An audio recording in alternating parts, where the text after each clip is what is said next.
প্রফেশনালভাবে Shutterstock profile set up করা অত্যন্ত জরুরি একটি ব্যাপার। কেননা শাটারস্টকে ছবি ডাউনলোড করার জন্য যখন কোনো কাস্টমার আসবে তখন যদি সে আমাদের প্রোফাইলে প্রবেশ করে আর আমাদের প্রোফাইলটি তার কাছে ভালো লাগে তখন ডাউনলোড করার চান্স বেড়ে যাবে। আর সকল ইনফরমেশন দিয়ে অ্যাকাউন্ট সেট আপ করলে সার্চ র্যাঙ্কিংও ভালো হবে। আপনারা জানেন হয়তো শাটারস্টক নিয়ে আমাদের একটি সিরিজ চলছে, যেখানে পার্ট 1 এবং পার্ট 2তে আমরা জেনেছি শাটারস্টকে কিভাবে ইনকাম হয় ও কিভাবে অ্যাকাউন্ট করতে হয়। আজকে আমরা পার্ট 3তে প্রোফাইল সেটআপ বলতে অ্যাকাউন্ট সেটিংস ও পাবলিক প্রোফাইল সেটআপ করা দেখব। Open Learning Platform OLP. Best learning community. Are you ready to learning? Get the opportunity. Grow your skills. Get ready right now. Start today. It will be continued. Never give up. Profile setup করতে এখানে অ্যাকাউন্টে click করে প্রথমে account সেটিংসে যাব। এখানে প্রথম সেকশনটি হলো ইউজার ডিটেলস। আপনি যদি আমার পার্ট 2 ভিডিও দেখে অ্যাকাউন্ট করে থাকেন তাহলে তখন দেখেছিলেন যে এই ইমেলটি দিয়েই অ্যাকাউন্ট করেছিলাম, সেই ইমেলটি এখানে শো করছে। আমরা চাইলে এখানে ক্লিক করে ইমেল আইডিটি চেঞ্জ করতে পারবো, কিন্তু আমার ক্ষেত্রে চেঞ্জ করার প্রয়োজন নেই। আপনাদের বলে রাখি, এই অ্যাকাউন্ট সেটিংসে যা যা দেখতে পাচ্ছেন সব কিছুই আমরা অ্যাকাউন্ট করার সময় দিয়েছিলাম। যদি কোনো প্রকার চেঞ্জ করার প্রয়োজন হয় তখন আমরা এখানে এসে করতে পারবো। যেমন তারপর অ্যাড্রেস সেকশন রয়েছে, যদি আপনাদের অ্যাড্রেসে কোনো প্রকার ভুল থাকে এখান থেকে চেঞ্জ করে নিতে পারেন। তারপর পাসওয়ার্ড পরিবর্তন করতে হলে এখান থেকে করতে পারবেন। এরপর রয়েছে পেমেন্ট সেকশন। আপনার ছবিগুলো ডাউনলোড হলে শাটারস্টক প্রতি মাসে আপনার অ্যাকাউন্টে টাকা দিয়ে দিবে, কিন্তু অ্যাকাউন্টের টাকা আপনি হাতে পাবেন কিভাবে? টাকা উইথড্র করতে আপনার পেপাল, স্কিল বা পায়োনিয়ার যে কোনো একটি অ্যাকাউন্ট থাকা লাগবে।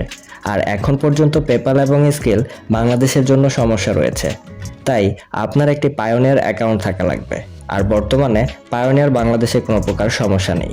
এরপর পে আউট মেইল, পেমেন্ট সংক্রান্ত মেইলগুলো এই ইমেইলে আসবে। তারপর মিনিমাম পে আউট, আপনার অ্যাকাউন্টে সর্বনিম্ন $35 হলে আপনি টাকা উঠাতে পারবেন। আর এর জন্যই বলবো, যদি পায়োনিয়ার অ্যাকাউন্ট আপনার না থাকে তাহলে এখন কিছুই করার দরকার নেই। আগে ছবি বিক্রি হতে থাকুক, যখন দেখবেন অ্যাকাউন্টে সর্বনিম্ন $35 হয়েছে তখন টাকা উঠানোর চিন্তা করবেন। পরবর্তীতে আমিও একটি ভিডিওতে কিভাবে শাটারস্টকের সাথে পায়োনিয়ার অ্যাড করবেন দেখাবো। এখন আপাতত ইনকাম করার জন্য ব্যস্ত হন, টাকা আসলে নেওয়া যাবে। তারপর রয়েছে লাইসেন্সিং অপশন, এখানে 3টাই অন থাকুক। আর আপনি অ্যাকাউন্ট ডিলিট করে দিতে চাইলেও এখান থেকে করতে পারবেন। এখন আমরা আমাদের পাবলিক প্রোফাইল সেট আপ করবো। তার জন্য আবারও অ্যাকাউন্টে ক্লিক করে এখান থেকে পাবলিক প্রোফাইল, দেন পাবলিক প্রোফাইলের প্রথম সেকশনটি হলো বেসিক ইনফরমেশন। এখানে আমাদের প্রোফাইল পিকচার সেট করতে পারবো। এখানে আপলোডে ক্লিক করলে ছবিটি যে ফোল্ডারে রাখা আছে সেখান থেকে সিলেক্ট করে ওপেন বাটনে ক্লিক করলে সেট হয়ে গেল। ডিসপ্লে নাম তো আমরা অ্যাকাউন্ট খোলার সময় দিয়েছি, তাই এখানে শো করছে। তারপর রয়েছে পোর্টফোলিও ইউআরএল। আপনি যখন ছবি আপলোড করা শুরু করবেন তখন আপনার সবগুলো ছবি একসাথে একটি গ্যালারি তৈরি হবে আপনার পোর্টফোলিও হিসেবে, এবং পোর্টফোলিও ইউআরএল হলো আপনার পোর্টফোলিও লিঙ্ক, যে লিঙ্কে ক্লিক করলে যে কেউ আপনার পাবলিক প্রোফাইলে চলে আসবে আর আপনার ক্রিয়েটিভ সব ছবিগুলো দেখতে পাবে।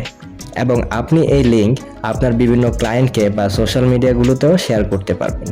আর এই নামের মধ্যে ডট বা প্লাস থাকলে আমার কাছে কঠিন মনে হয়, তাই এটাকে সহজ করার জন্য আমি শুধু মেহেদি হাসান লিখলাম আর এখান থেকে সেভ করলাম। কিন্তু এই নাম কেউ নিয়ে ফেলেছে, তাই আবার চেষ্টা করে দেখি।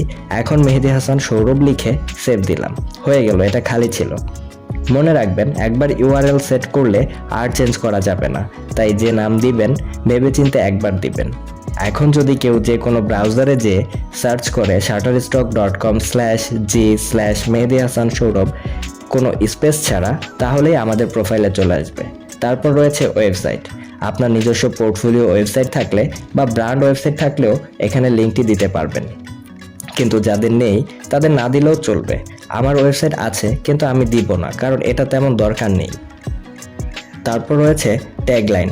আপনার সম্পর্কে এক লাইনে কিছু লিখবেন। যেহেতু আমরা এখানে ছবি বা ভিডিও এসব কিছু নিয়ে কাজ করব, তাই এমন একটি ট্যাগলাইন দিতে চাই যেমন professional graphic designer and photographer. তারপর আছে লোকেশন, আমরা বাংলাদেশ থেকে করছি তাই বাংলাদেশ সিলেক্ট করব। আপাতত এতটুকু সেভ করে রাখি। এখন রয়েছে অ্যাবাউট সেকশন। সবার প্রথমে কন্ট্রিবিউটর টাইপ। আমরা কোন ধরনের কন্ট্রিবিউটর হয়ে কাজ করতে চাই তা দিতে হবে। আমি তো ছবি, ভিডিও এবং গ্রাফিক ডিজাইন করেও আপলোড করতে চাই। এজন্য এখানে photographer, Illustrator, vector art, videographer তিনটাই সিলেক্ট করে দিব। আপনারা চাইলে যে কোনো একটা বা সবগুলো নিয়ে কাজ করতে চাইলে সবগুলো সিলেক্ট করবেন। স্টাইল হলো আমরা কোন ধরনের ছবি বা ভিডিও বা কোন ধরনের ডিজাইন নিয়ে কাজ করতে চাই তা দিব। তবে এখান থেকে যে কোনো তিনটি স্টাইল সিলেক্ট করা যাবে। তাই আমি এখানে ল্যান্ডস্কেপ, নেচার ও ডিজাইন সিলেক্ট করলাম। আপনারা এখান থেকে যে কোনো তিনটা সিলেক্ট করবেন। তারপর আমাদের সাবজেক্টগুলো সিলেক্ট করতে হবে। এখানে যে কোনো 5টি সাবজেক্ট সিলেক্ট করা যাবে। তাই আমি যে বিষয়গুলো নিয়ে কাজ করব ওই রিলেটেড 5টি সিলেক্ট করলাম। আপনারা আপনাদের পছন্দ অনুযায়ী সিলেক্ট করতে পারেন। তারপর ইকুইপমেন্ট হলো আপনি কাজ করার জন্য যে যে টুলস ব্যবহার করবেন তা লিখতে হবে। আপাতত আমি ডিজাইন করার জন্য ডেস্কটপ ও ল্যাপটপ ব্যবহার করব এবং ছবি ও ভিডিও করার জন্য ক্যামেরা আর মোবাইল লিখব। একটা করে নাম লেখার পর কমা দিলে লেখাগুলো এমন হবে। আপনারা ড্রোন ক্যামেরা ব্যবহার করলে লিখতে পারেন অথবা গিম্বল ব্যবহার করলেও লিখতে পারেন, শুধু কমা দিয়ে লিখবেন। তারপর বায়োগ্রাফি লিখতে হবে আমাদের সম্পর্কে। আমি আগে থেকেই লিখে রেখেছি, এখানে শুধু পেস্ট করে দিব। আমি আমার বায়োগ্রাফিটি ডেসক্রিপশনে দিয়ে রাখবো, আপনারা চাইলে এটা দেখে কপি পেস্ট করেও দিতে পারেন, সমস্যা নেই। এরপর সোশ্যাল মিডিয়া সেকশন, এখানে আমার ফেসবুকটি অ্যাড করব। আপনারা আপনার ফেসবুক লিঙ্কটি অ্যাড করতে পারেন। এখানে facebook.com/ পর্যন্ত দেওয়া আছে, শুধু তার পরের অংশটি দিলেই চলবে। আমার ক্ষেত্রে শুধু মেহেদী হাসান সৌরভ 101 লিখলেই চলবে। এভাবে বাকিগুলো চাইলেও অ্যাড করবেন, শুধু মনে রাখবেন তারা যতটুকু দিয়ে রেখেছে তার পরের অংশটি দিতে হবে। আমি আর কোনোটি দিতে চাচ্ছি না। তারপর শুধু সেভ বাটনটিতে ক্লিক করে সেভ করে নিলাম। আমাদের অ্যাকাউন্ট সেটআপ ও পাবলিক প্রোফাইলটি সেট হয়ে গেছে। চলুন দেখে নিই কেমন হলো। এখানে ক্লিক করলে আমরা সরাসরি আমাদের পাবলিক প্রোফাইলে যেতে পারবো।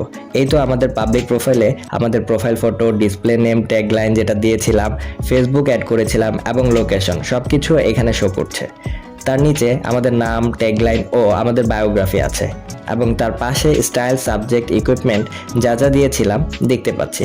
এরপর আমরা সঠিক নিয়মে কিভাবে ছবি আপলোড করব এবং ছবিগুলো কিভাবে আমাদের পোর্টফোলিওতে অ্যাড করা যাবে ইনশাআল্লাহ পার্ট 4 ভিডিওতে দেখব। আপনারা ভালো কিছু ছবি তুলে রেডি করতে থাকেন। আর এই পর্যন্ত কোনো কিছু না বুঝে থাকলে বা আমাদের ভিডিও দেখে না বুঝতে পারলে অবশ্যই কমেন্ট করে আপনার মতামত জানাবেন। ধন্যবাদ।